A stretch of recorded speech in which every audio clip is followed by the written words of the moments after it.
예, 손정혜 변호사님과 함께하겠습니다. 변호사님 어서 오십시오. 안녕하세요. 예, 먼저 이 철부지 20대들의 범행 장면을 저희가 영상으로 좀 먼저 보고 말씀 이어가는 게 좋을 것 같아서요. 영상 준비했습니다. 화면 함께 보시죠.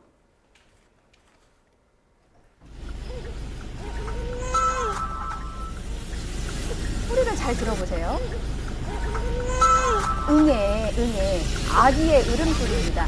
지금 진로 변경을 하는 트럭, 하얀 트럭의 모습이 보이고요. 차에가 이제 접촉을 하는 흔들림을 감지됩니다. 그리고 이어서 들리는 목소리가 으앙, 응앵, 뭐 이런 아기 목소리입니다. 두 돌이 채 되지 않았대요. 아기는 이제 19개월 됐는데 아이까지 태우고 이런 위험천만한 사고를 일부러 고의로 낸 것이죠. 이 일당이 사기 행각을 벌인 이유가 어떻게 됩니까? 네, 일단 사안은 2018년 4월부터 23년 2월까지 보험 사기를 상습적으로 했던 일당입니다. 예. 경기 강주나 성남 일대에서 있었다고 하는데요. 아까 보신 것처럼 현장에는 어린 자녀, 그것도 19개월이면 영유아기까지 이제 태우고서 이렇게 범행을 했다라고 하는데요. 예. 고의 범죄 사기 사건이었고요. 37차례 낸기 1억 6,700만 원을 편취한 사건입니다.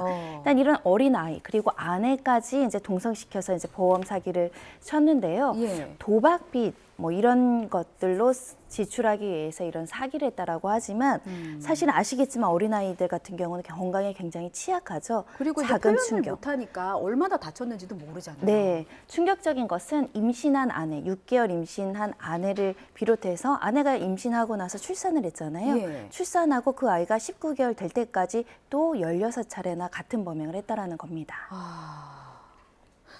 한숨밖에 안 나오고 제가 이 철부지라고 표현해서도 안 될 것 같아요. 왜냐하면 아이를 품은 부모의 입장에서는 이게 보통의 상식이라면 그럴 수 없는 것이거든요. 그런데 37차례에 걸쳐서 임신했을 때도 아이를 낳고도 그러면 신생아 때부터 19개월이 될 때까지 아이를 차에 태우고 사고를 일부러 냈다는 거 아니겠습니까? 정말 아이가 크게 다치면 어쩌려고 그랬을까요? 37차례의 범행, 나이는 어리지만 범행은 사기 전문가 수준인 것 같아요. 상습적이다 이렇게 말씀드릴 수 있고요. 예. 주범이 있습니다. 20대 A 씨는 이미 보험 전략이 2차례 있었다라고 알려지고 있고요. 그렇기 때문에 구속 송치된 상황입니다. 그리고 이제 다른 가족이 보험 전력이나 이런 것들을 감안을 해서 가족들과 같이 이런 보험 사고를 내보자 이렇게 제안했다라고 알려지고 있는데요. 예. 20대 부부 그리고 공범 일당은 중학교 동창이라고 알려지고 있는데 20대라고 하더라도 아이가 생기면 좀 어른이 되고 또 자녀를 보호해야 되는 생각이 있는데 오히려 이걸 악용해서 아이가 있으면 보험 사기에 의심을 좀 덜 받겠다. 그리고 여러 가지 보험금을 더 탈 수 있다. 이런 목적하에 가족을 이용했던 사건입니다. 어쩌다가 발각이 된 거예요? 너무나 횟수가 많고 또 동종한 수법을 썼습니다. 예를 예. 들면 진로를 변경한다던가 후진하는 차량을 고의로 접촉하는 일이 잦다 보니까 한 보험회사가 보험 사기가 의심된다. 경찰에 수사를 의뢰한 사건입니다. 그렇게 해서 덜미가 잡혔군요. 앞서 A씨 보험 사기 전력이 있었던 것으로 확인됐다고 말씀해 주셨는데 그렇다면 처벌 수위는 어떻게 됩니까? 보험사기 특별법에 따르면 이제 상습적인 경우에는 이 지금 법정형의 2분의 1을 가중하게 돼서 가중처벌 가능성이 있고요. 예. 또 이렇게 이제 상습범이 아니라고 하더라도 보험 사기 같은 경우는 10년 이하의 징역, 5천만 원 이하의 벌금에 처해지도록 되어 있어서 특히 어린 자녀를 이용했다는 점에 대해서는 재질이 좋지 않다라고 그렇죠. 평가받을 수 있고 나아가서는 어린 자녀까지 이렇게 범행 도구로 수단화 있다는 측면 특히 이 어린 자녀 때문에 한 1,000만 원 정도의 보험금을 더 취득했다라고 알려지고 있습니다. 아동학대, 아동보호 사건으로도 수사가 이루어져야 되지 않을까. 왜냐하면 이렇게 이제 이 사건 수사 처벌 이후에 또다시 범행에 다시 어린 자녀를 활용할 가능성이 있거든요. 예. 조금 더 당국에서 면밀하게 살펴봐야 될 것 같습니다. 혹시 아이가 너무 어린데 분리 조치 같은 것도 이제 재량으로 가능할까요? 현재로서는 아이의 의사를 확인하기가 어렵고 또 예. 그 주범이 엄마보다는 이제 아빠라고 추정되는 상황이기 때문에 네. 분리 조치가 이 아이에게 필요한가 부분은 조금 더 전문가의 판단을 받아야 되는 것 같고요. 다만 이렇게 아이를 교통사고에 활용을 하고 잦은 충격을 받으면 건강에 위해를 주고 이게 아동학대에 이른다라는 것을 명확하게 주지시킬 필요가 있기 때문에 아동보호 전문기관이 오랜 기간에 걸쳐서 추적관리 그리고 상담 명령, 치료 명령을 해야 될 수 있는 사건입니다. 아이를 낳게 되면 아이에게 부끄럽지 않은 부모가 되기 위해서라도 열심히 사는 게 인지상정이거든요. 저도 그런데 아이가 나중에 자라서 부모를 어떻게 기억할지를 다시 한번 상기하고 좀 처벌받고 다시는 이 같은 범행을 저지르지 않기를 반성하기를 좀 간절히 바랍니다.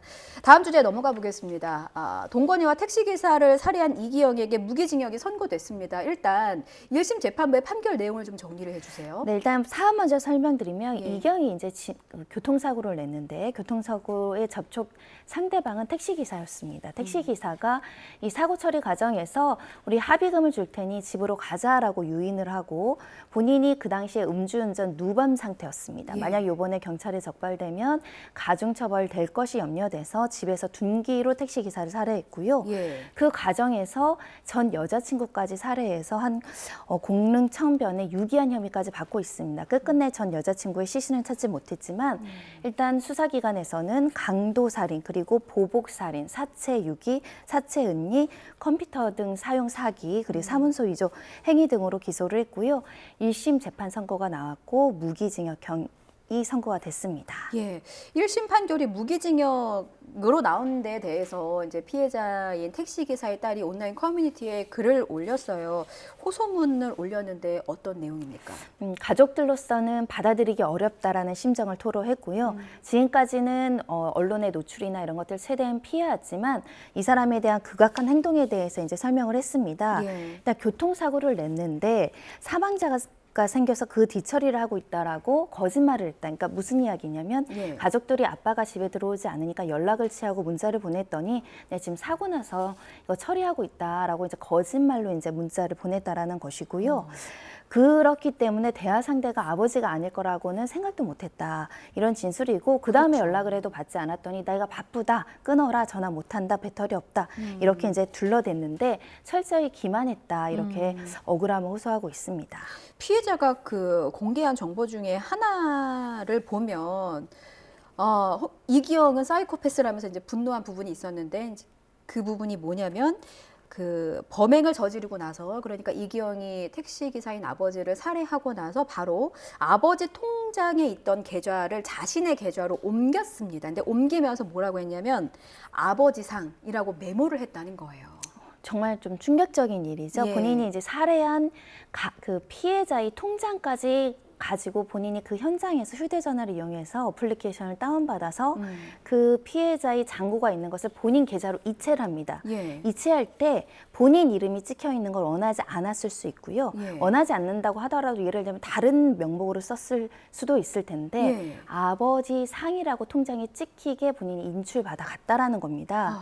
이 피해 유가족들이 나중에 그 사실을 알고 나서는 피해자를 조롱했다, 우리 가족을 우롱했다라고 생각하기 충분한 것이고요. 그만큼 죄책감이 없고 피해자 유가족에 대한 반성이라든가 이 심리적인 충격에 대해서 전혀 고려하지 않은 행동으로 보입니다. 예, 실제로 수사 과정에서 이기영의 사이코패스 성향이 좀 확인이 됐습니까? 그렇습니다. 대검에서 심리 분석을 했고요. 예. 이 이기영은 일단 자기 중심적이고 반사회적 성격을 갖고 있는데 본인의 순간적인 욕구에 따라서 즉흥적이거나 이기적으로 행동하는 경우가 많다라고 이제 평가가 나왔고요. 이 감정이나 이 충동 조절에 이제 문제가 있다라는 사이코패스 성향이 관찰됐다라는 것인데 우리나라 같은 경우는 과거 범죄자들 중에 사이코패스 판정을 받은 사람이 꽤 많죠. 예. 뭐 가까이는 계곡살인의 이은혜도 마찬가지였고요. 유영철도 굉장히 높은 점수로 사이코패스 성향이 나왔는데 예. 이경 역시 2명을 살해한 살인범이고 사이코패스이다 이렇게 말씀드릴 수 있습니다.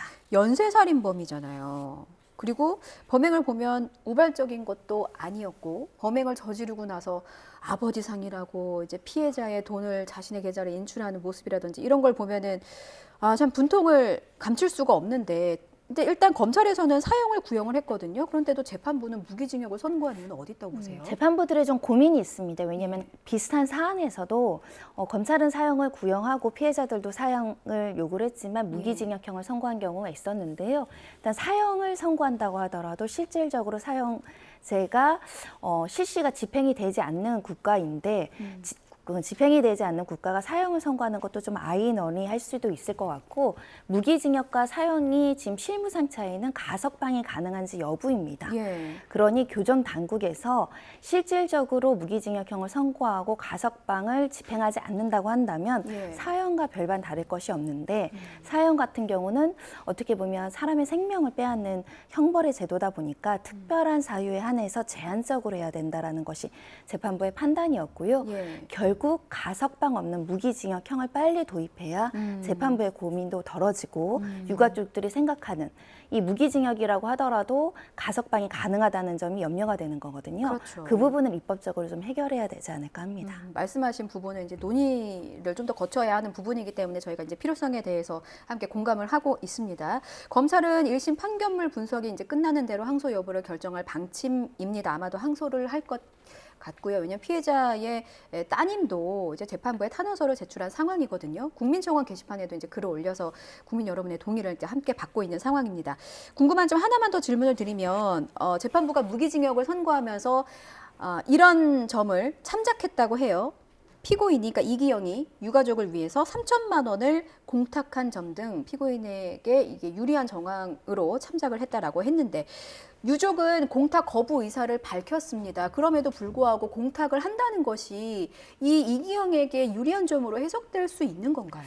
형사공탁제도는 이제 유가족들이나 피해자가 합의를 거부하거나 합의금을 수령을 거절했을 때 이제 활용할 수 있는 제도이니까 예. 피해자의 의사에 반해서라도 할 수 있습니다. 다만 양형 기준에는 피해자가 있는 사건에선 피해자에게 일부 금전적인 배상을 한 것을 어떻게 보면 안 한 그 피고인과 한 피고인과는 좀 분리해서 조금 더 감형 요소로 작용할 수는 있다 이렇게 예. 말씀드릴 수 있고요. 받지 않는다고 하더라도 금전적인 일부 배상이 있던 점을 이제 참작했다라는 정도이지 유리한 양형으로 대폭 감형했다라고는 보기 어려울 것 같고요. 예. 일단 양형 기준상으로는 상당한 금액을 공탁한 경우에는 감형할 수 있습니다.